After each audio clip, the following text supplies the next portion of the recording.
Then I was riding my bike through Amsterdam, and I still was angry, right? Because of that lady told me that I didn't have a mental illness. I was not even good enough to have a mental illness. So I was riding on the bike through the center of Amsterdam, and I just could not stop crying. I was upset, and there was just people everywhere, and I can't remember what exactly triggered it or what happened. And then when I got home, my whole body just started like shivering. My hands, my legs, and then I had to sit down, and my eyes rolled in the back of my head, and my lips turned blue. And my partner was sitting across the room like, shit. Welcome back to the Open Up podcast and to episode 113 with Daphne, Moodlifter, and would you say founder of HEADstrong now? I guess you can give me that title, yeah. That's awesome. Let's talk about what happened yesterday and what you put on. So yesterday I put on an event about mental health. So there was about 6 public speakers. We had a yoga session, a workout, and then a breath workshop. Yeah. It was amazing. Such a good day.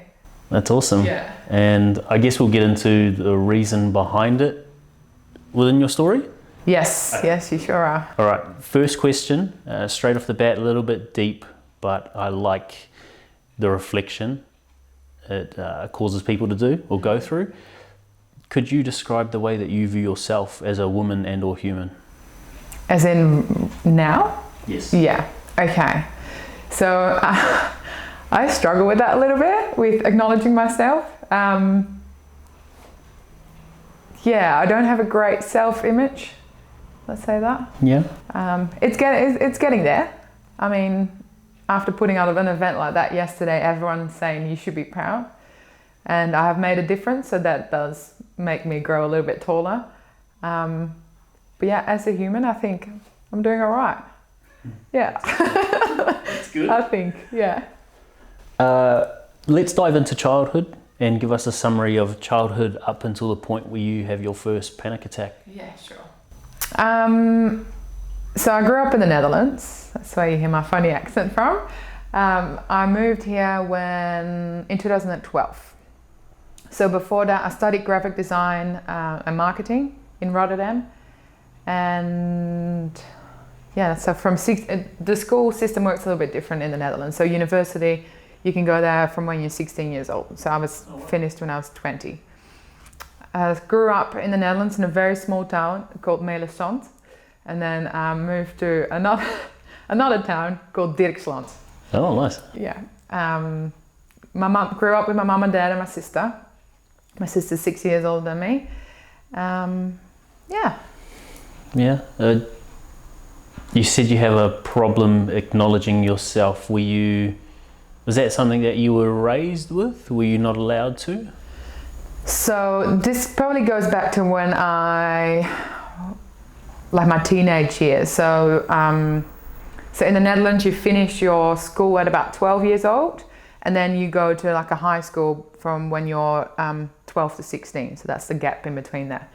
So when I went to that high school, I was one of the mean girls, and that was like my way of coping with everything. So I had to always look better. I always have to have the latest fashion, and girls can be very mean. So my confidence is definitely had a bit of a kick back then too. Like I had days where, do you know like Kate Moss and stuff? They're all the really skinny models. That's what I wanted to look like. I mean, I'm Dutch, I'm tall, got big bones. I would never look like that, even if I lose, 20 kilos. And to acknowledge myself, that was my validation, right? To be fitting in with all these other girls, yeah. And to be able to acknowledge myself is definitely not common, because I never got acknowledged by anyone. So you think, how would you able to do that by yourself? And even if you were confident, that would be seen as full of yourself. Yeah. Or being full of yourself, yeah. Yeah, I think that's very rife here and in New Zealand as well, is that tall poppy syndrome. Yeah, exactly. Yeah, and it's looked down upon to be confident. And Okay, let's, if you're comfortable, go through your first panic attack, what happened beforehand, how that come about. Yeah, so when I was studying, so when I did the graphic design and marketing, I already had a few years where I was feeling very low. I had no self-confidence, I was always out there, always keeping myself busy, but my brain was always doing something and then just trying to fit in with everything. So before I start saying this, like I have a few years that the timeline is not correct. So they're all morphed into a few years. So I don't really know specifically what age I was. But when I was at that uni, I went to the psychologist there that was at the university. When I told her my story and what was going on inside of me and that I was feeling upset and angry and I couldn't figure out why, she said, "There's nothing wrong with you. You're just making it up." So then I realized, well, I'm not even good enough for a mental illness. So I was living for years after that, and then moved to London for my last bit of uni. So this would have been when I was 19, 20.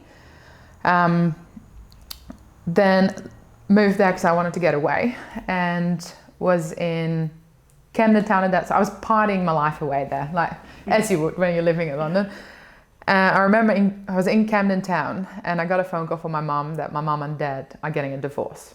Wow. So I would stay at home to be with my mum and be with my dad so they wouldn't argue. So when I moved out, that came up straight away. So they got a divorce. Then when I came back from London, my granddad passed away within 5 days of me being back. So there was like the start of the downward spiral. Then I worked so hard to get as far away from the Netherlands as I possibly could. So I went to Australia, so did that pretty all right, I guess. So that was 2012. So that's 8 years ago. So I was about 20 then. Then was in Australia for 2 years, and I was having like a great time. Went away as far as I could, didn't have to deal with anything back home. And then we decided to go to Amsterdam, and because of that, I pushed all that pain and sadness away from my parents getting divorced, and there was a lot of stuff that happened when my parents were going through the divorce. It wasn't a nice and pretty one. Then I was riding my bike through Amsterdam, and I still was angry, right? Because of that lady told me that I didn't have a mental illness. I was not even good enough to have a mental illness. So I was riding on the bike through the center of Amsterdam, and I just could not stop crying. I was upset, and there was just people everywhere, and I can't remember what exactly triggered it or what happened. And then when I got home, my whole body just started like shivering. My hands, my legs. And then I had to sit down, and my eyes rolled in the back of my head and my lips turned blue. And my partner was sitting across the room like, shit, do I need to call an ambulance? What do I do? And I couldn't respond for like a minute or so until I was like, okay, something's going on. This is not right. And then he called my mum, and my mum, it's a 2-hour drive from Amsterdam to the other town, HEADstrong. And she did it in like an hour or so. So she was waiting for the day that this would happen. She was like, it's going to come up one day. So when that happened, I started fainting regularly. I just passed out. The physical panic attack made me realize how bad it was, and that I actually had to find help. So after that, I went into therapy. Wow. What sort of therapy did you go into? So there was a psychologist at the doctor. So every week I went to see her, and then we did exercises that we practiced like mindfulness, because my head is always going. And I also had derealization and depersonalization. So if I would go to a space where there's lots of people, I would literally see that they turn their face to me and they're all staring at me. And then I had to remind myself, like, oh, close your eyes, go again, and then they'll be gone. They wouldn't even look at me. And that's what I would see everywhere I go. And I still have that. The derealization is also, that's that one. But the depersonalization it's just so scary. You look in the mirror and there's nothing. You don't see that that's you. You don't see what's going on around you. you just in a different space. I would get to work and I'd be like, how did I get here? What's going on? Like there's something, I just wasn't alive. So that's also why it kind of messed up my memory a little bit, because I just half of the time I didn't even know what I was doing. So yeah, after being in therapy, I was going actually really well went back to Australia after that. Yeah. Oh, that's cool. How did you give yourself permission to go back to therapy after that first psychologist sort of turned you down, like you said? Were you scared into going into it? Look, a lot of people have offered it to me, like you need to find help, you need to do something. Like, and I would get angry at them because there's nothing wrong with me. So when that physical attack happened, that's when I thought, well, there's literally nothing going on with my body. I was living a normal, healthy life, and yeah, there was just nothing else that could have been it. And when that happened, because I started crying, I knew that was something like a mental thing rather than actually a physical something. Yeah. Yeah. With the breakdown of your parents' relationship and knowing that you had to be there for them, not to argue, not that you deserve to, but did you take on any guilt for that breakdown? Yes. And that took me until last 2 years to be able to let that go and let that behind me. Yeah. Do you have an understanding of how that impacted your life from the separation up until then? So, funnily enough, I've been with my partner 7 years, almost 7 years. I don't know what that guy was doing with me. I swear to God, I never wanted to get married because they would break up anyway. I mean, my safe space, my home, wasn't worth it. I don't know why he's still with me sometimes. I'm like, God, you're a good guy. There's so many things in my relationships and my friends, because I would not even give them the time. Like they would leave me anyway. That's what I was thinking. Yeah, there was no chance. Wow, so it's like no real sense of self-worth. Nothing, yeah. I mean, if my family, who was always going really well, and we always did stuff together as a family. And yeah, my sister moved out when she was 18, I think, or 19. So, but we always did stuff together. And I never realized that, like after, when I actually spoke to my mum about it, spoke to my dad about it, I mean, that they didn't work out. Like I just took that on as my own responsibility, but it would have happened anyway. Yeah.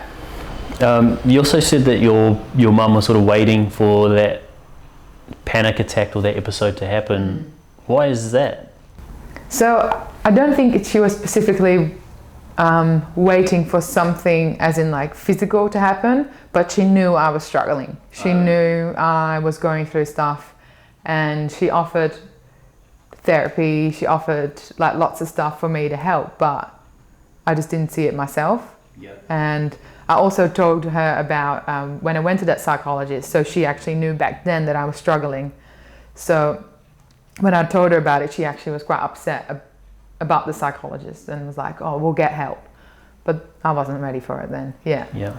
Okay, that's cool. And how has the support been since you sort of started on your own journey and trying to help yourself from your parents and your partner and the people closest to you?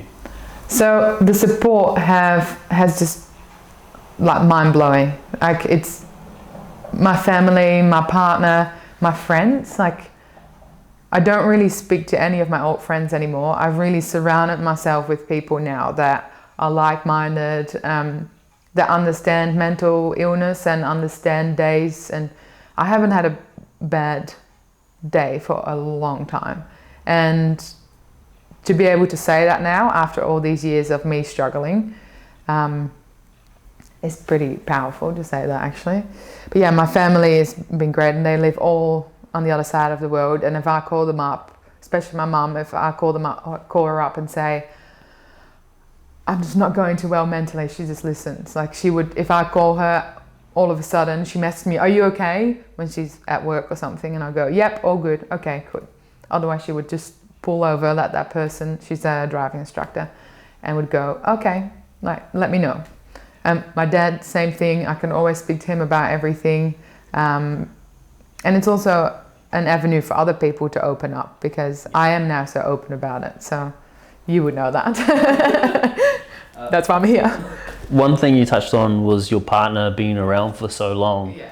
While you're going through that, I've got a partner who's been my support for the last 4 or 5 years while I've gone through my mental health issues. What is the communication like between yourself and your partner, and is there anything that you two have implemented or that you do that helps that work? That's a really good question.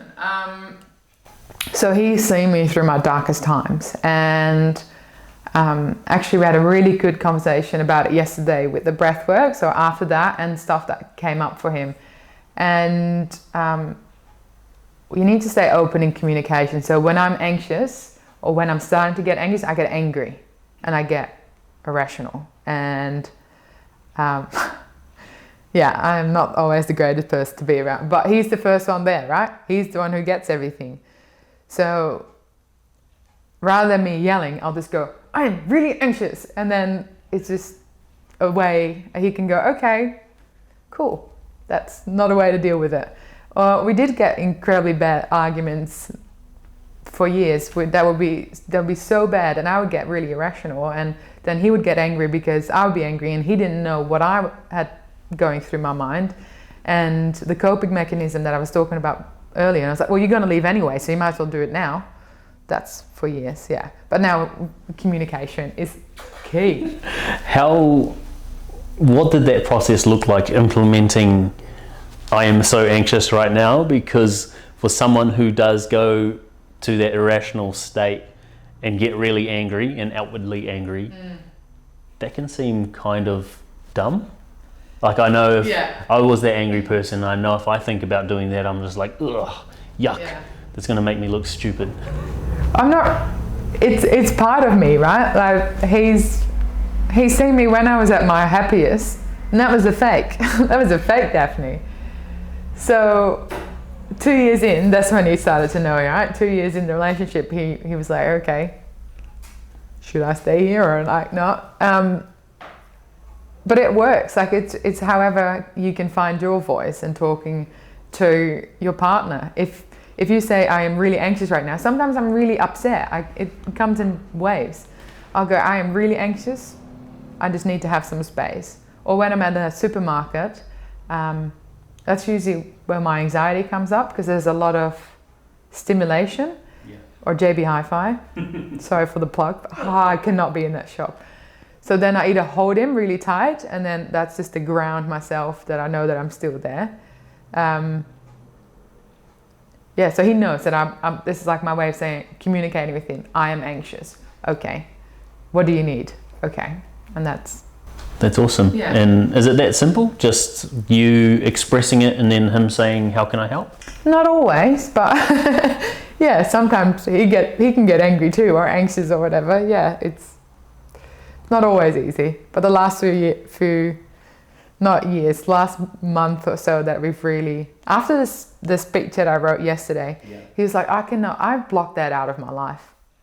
I've seen you now for like anxious Daphne and not Daphne. Yeah.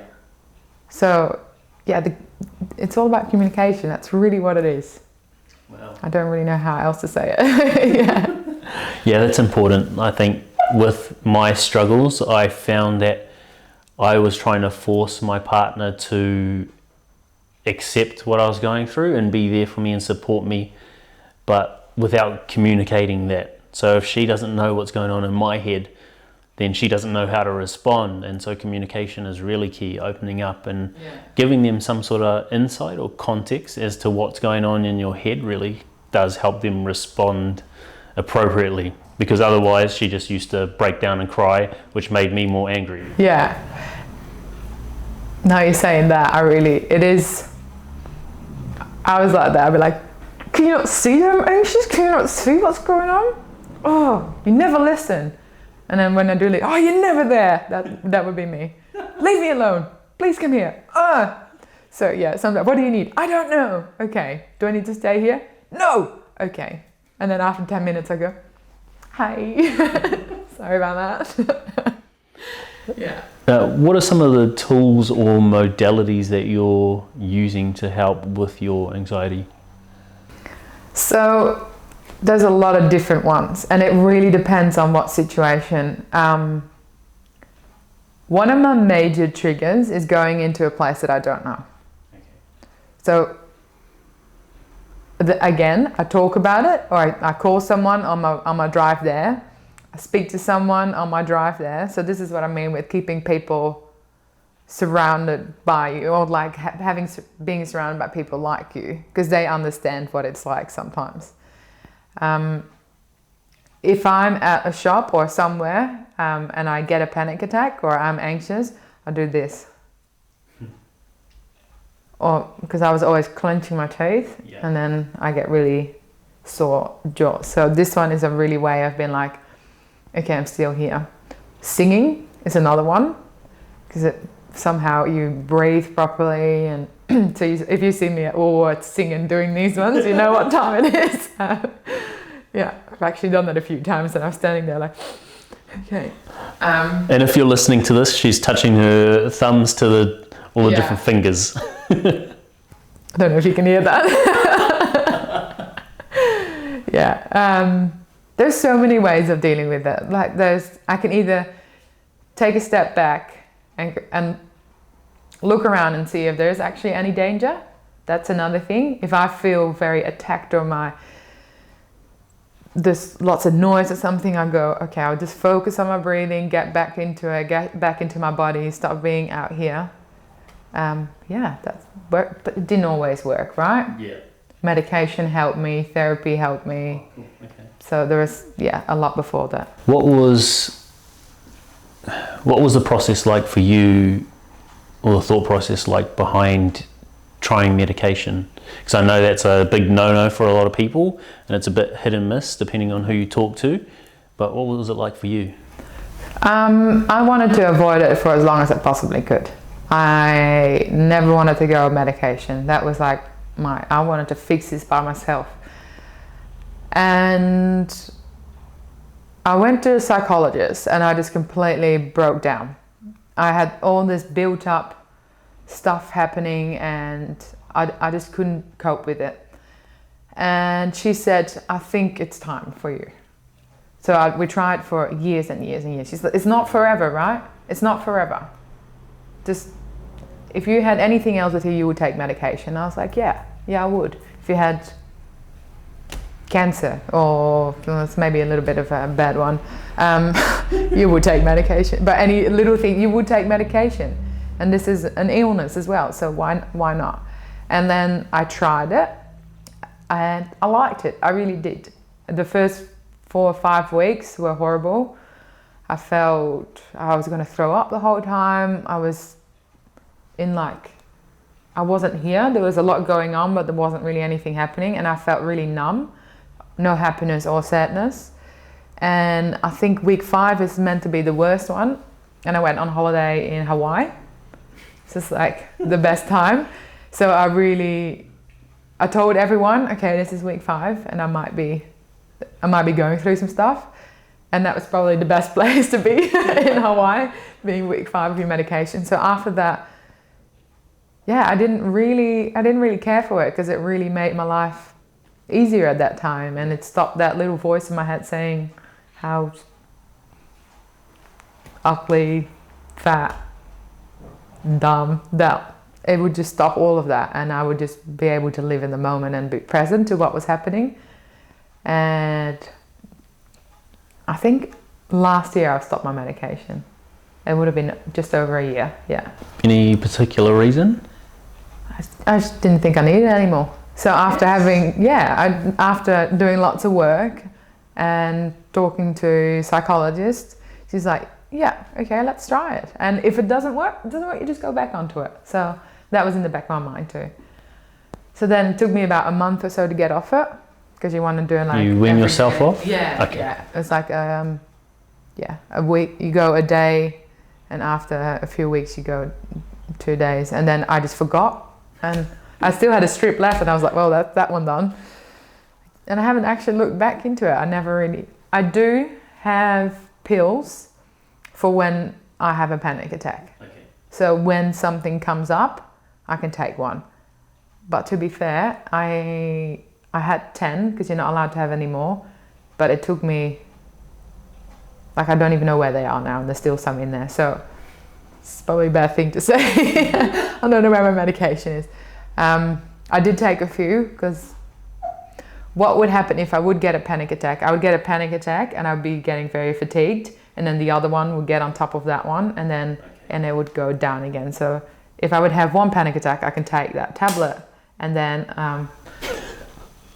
I would stop the following week of me being extremely tired and overwhelmed. So that kind of stopped that. That's cool. I like the fact that your psychologist was open about it and not being forever, because I think that's the fear most people have, is that these pharmaceutical companies push these drugs because they want you to be reliant on them forever. But if you go into it with the mindset of, all right, this is just for the moment, this is just help to give me some breathing room and some space to pull away from the destructive thoughts and collect myself and improve myself, then it makes a whole lot more sense. Yeah, it's definitely never, I mean, if you need to be on it forever, yeah, go for it. Like, after being on it myself, I don't believe I should pass any judgment onto anyone. Like, if that's what you need, like, look at everyone now. Like, everyone's talking about mental health.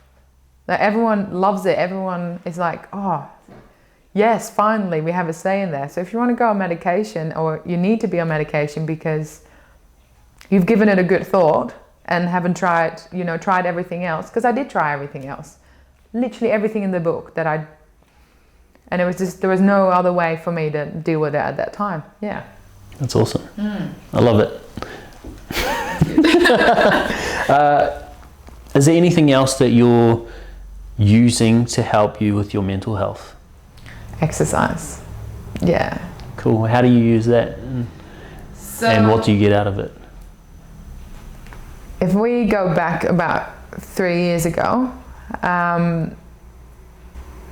that's probably that wasn't a healthy relationship with exercise, because as someone who goes through anxiety and depression, you want to be in control. As soon as you lose control, you get anxious. So when I was exercising, that was when I was in complete control of what my body could do. So I would push myself. I train 6 days a week, and then on day 7 I would go for a walk or not eat or something like that, right? Because I was in control of everything. Yeah. And then you just get really fatigued and it doesn't work. This is probably longer than that. This is probably about 4 years ago. So now I see exercise as like a way of looking after my body, and I do never have any fat loss, muscle gain. I really don't care for it anymore. I train, like today, my body is hurting from what happened yesterday, from the whole day. I don't want to train today because I'm mentally tired, I'm physically tired. So now I can just go, okay, I need to do some exercise, so I go for a walk or something. So I don't even put any stress on my body. I'm just going to unwind. And I probably still train about 6 days a week, but because I want to and not because I have to. Yeah. But not being a PT myself, none of my clients, maybe one has a fat loss goal.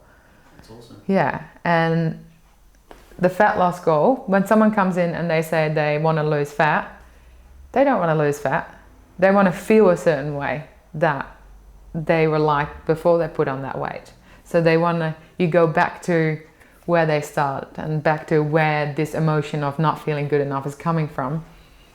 And then you start exercising to look after your health and look after your body in a better way than just punishing yourself. So yeah, exercise 100%. How has that been for you, trying to transform or change someone's perspective in relation to exercise and food and their body? I think because I've been through it, so I've had it myself. I know what it's like. And for someone to connect with that and see because I have photos that show it all. Like, I can't deny that. If they have everyone has tried to be on a diet.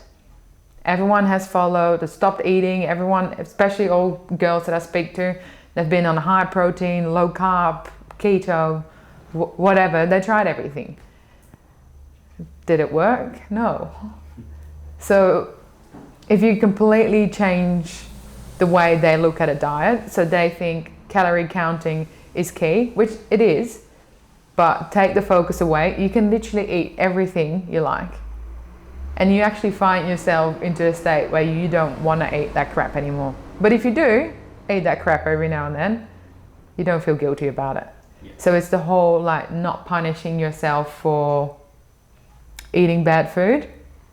And you would never come to me and I'd be like, oh, should you be eating that? I don't know, you should be doing that. You would never get that, because it's not motivating people to go there. So if you give up on your life just to be healthy, that's not a fun life.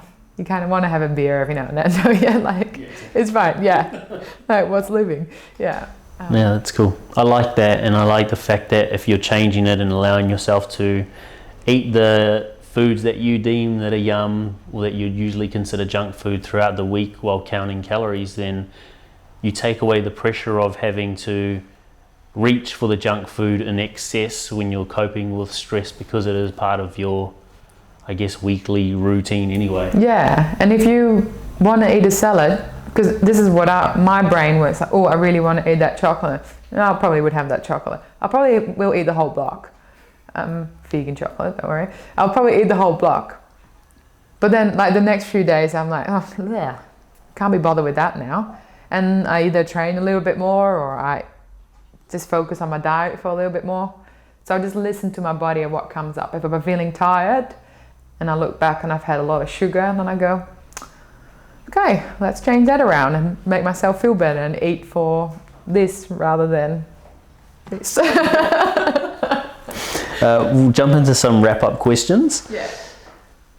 Knowing everything that you've been through up until now, what would you say the quality of your life is like right now? I love my life. I really do. Yeah. And I've got a lot of stuff going on. My sister back in the Netherlands has cancer. And there's still, I can still say I love my life. I really can. And there's always life happening. I've got a great job. I love what I do. I've organised a freaking event. Yeah, I love it. That's amazing. Yeah. You proud of yourself for that? I think it's funny because now I'm talking about it, I'm like, yeah, I should be. I really should. Yeah. What have you added to your life or removed from it to improve the quality of it? Some people I have removed. I've added quality people. I've actually done quite a few like self-development courses and put myself out there. And they've been very helpful. Yeah, and just trying my best and see where it takes me. Yeah. That's awesome. What are you most grateful for right now? My sister still being here. Yeah. That's beautiful. Yeah. If you had the chance to put a message on a billboard somewhere where you know thousands of people would see it every day, what would that message be? The first thing that comes to mind is you're worth it. Nice. That's crazy. Where did that come from? Yeah. Especially after yesterday, it's just seeing so many people just with a few messages out there that have gone like and been taken something out of it. And yeah, nobody ever should feel depressed. It's not worth it. Waste of your time. To wrap up, I want to acknowledge you for making time for this, but most of all for taking what you've learned throughout your experience in this meat suit in this life and using it to bring something together like what you did yesterday with the HEADstrong event, bringing together heart-centered people who have a mission to make mental health mainstream or open up the conversation and to raise funds for youth focus. It's looked like an awesome event. There's a good bunch of people there, and you deserve to be proud of yourself for it. Thank you. Thank you, buddy.